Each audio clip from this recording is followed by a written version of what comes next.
NEET 2025 में अब सिर्फ और सिर्फ 29-30 दिन बचे हैं और उन 29-30 दिन में आप कैसे तैयारी करें यही इस वीडियो में बात करेंगे। जिन बच्चों के 670-80 से लेके 720 के बीच मार्क्स आ रहे हैं, ऐसे स्टूडेंट्स आमतौर पर एवरीडे कोई ना कोई टेस्ट देते हैं और उनमें जो उनसे गलतियां होती हैं उसका एनालिसिस करते हैं। फिर वो जो वीक एरिया है या जहां पर उनसे मिस्टेक हुआ है उन एरियाज को डीपली पढ़ते हैं और फिर तैयार होकर नेक्स्ट डे फिर वो एग्जाम देते हैं, क्योंकि उनका कोर्स जो है पूरी तरह से तैयार है। तो ऐसे स्टूडेंट्स कंप्लीट सिलेबस का टेस्ट दे सकते हैं। लेकिन जिनके मार्क्स 550 से लेके 620-30 के बीच आ रहे हैं और डिफिकल्टी ऑफ द पेपर के आधार पर मार्क्स कभी थोड़े कम हो जाते हैं और थोड़ा पेपर आसान हुआ तो मार्क्स 600 से थोड़ा ऊपर चले जाते हैं, तो ये साफ साफ बताता है कि आपके कुछ एरियाज जो हैं वो अभी पूरी तरह से रेडी नहीं है। आपको उन एरियाज को फाइंड आउट करना चाहिए और उन एरियाज में या उन टॉपिक्स में डीप एंड थॉरो स्टडी करिए,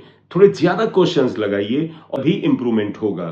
फॉर एग्जाम्पल आपके बायोलॉजी में मान लीजिए 340 के आसपास मार्क्स आ रहे हैं, लेकिन फिजिक्स और केमिस्ट्री में आपके मार्क्स कम आ रहे हैं, तो आपको फिजिक्स और केमिस्ट्री के उन टॉपिक्स को फाइंड आउट करना चाहिए जिनमें आप स्ट्रगल करते हैं। आपको अगर ये लगता है कि आपसे सिली मिस्टेक्स हो रहा है, तो बेटे अगर सिली मिस्टेक्स बार बार हो रहा है तो वास्तव में वो सिली मिस्टेक नहीं है, वो आपकी हैबिट है और साथ ही साथ लैक ऑफ नॉलेज भी है। वहां पर some improvement is needed in that area. अगर अभी भी सिली मिस्टेक हो रही है उन्हीं टॉपिक्स में जिनमें पहले होती आई है, तो ये अब सिली मिस्टेक नहीं है, अब ये आपकी या तो उस टॉपिक में तैयारी की कमी है या आदत है। तो ये जाएगी कैसे? आदत तो ऐसे भी छुड़ाना थोड़ा मुश्किल होता है, तो ये सिर्फ और सिर्फ रिवीजन से जा सकती है। तो उन टॉपिक्स को फाइंड आउट करिए, पेपर पे नोट करिए उन टॉपिक्स को, जिससे आपको पता रहे कि इन टॉपिक्स को हमें अगले कुछ दिनों में रिवाइज करना है। तो आपको कोशिश करनी चाहिए 14, 15 या 16 तारीख तक पूरा एक रिवीजन सारे सब्जेक्ट्स के सारे टॉपिक्स का कर लें, जिससे कि जब आप 15 तारीख के बाद फुल सिलेबस टेस्ट दें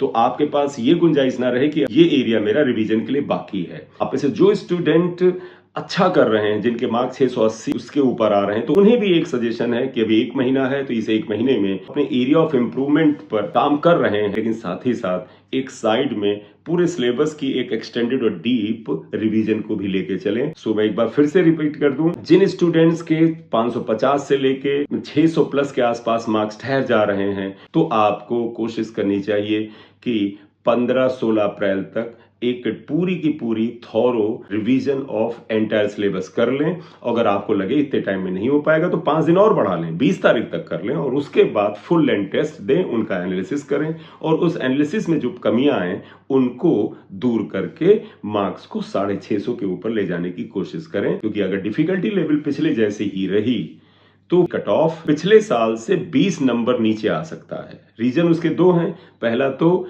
वो जो ऑप्शनल क्वेश्चन जो हर सब्जेक्ट में 5-5 आ रहे थे, यानी 200 में से 180 क्वेश्चन आपको करने पड़ रहे थे, जो सेक्शन बी था वो रिमूव हो गया है। इस वजह से भी कट ऑफ 15 से 20 नंबर नीचे आएगा और 30 मिनट का टाइम रिड्यूस किया गया है। इसकी वजह से भी कट ऑफ जो है वो थोड़ा सा नीचे आने का चांस है। तो if difficulty level of paper same as the previous years, तो उस हिसाब से 20 से 25 नंबर नीचे कट ऑफ आना चाहिए। लेकिन साथ ही साथ हर साल स्टूडेंट्स अपने लेवल को बढ़ा रहे हैं, तो 5 से 7 नंबर उस लेवल के बढ़ने की वजह से ऊपर जा सकता है। तो 20 से 25 मार्क्स में से अगर 7 मार्क्स को आप माइनस कर दें तो कट ऑफ जो है वो 18 मार्क्स से लेकर के 25 मार्क्स नीचे आ सकता है। यानी यूपी स्टेट के केस में जबकि पिछले साल 648 के 648 के आसपास फाइनल राउंड में कट ऑफ गया था, वो 625 से 630 के आसपास आ सकता है और ऑल इंडिया कोटा में ये कट ऑफ जो है 625 से 635 के बीच रहने का चांस है if difficulty level same as that of the previous years. Thank you very much. This is M Singh sir. Thank you.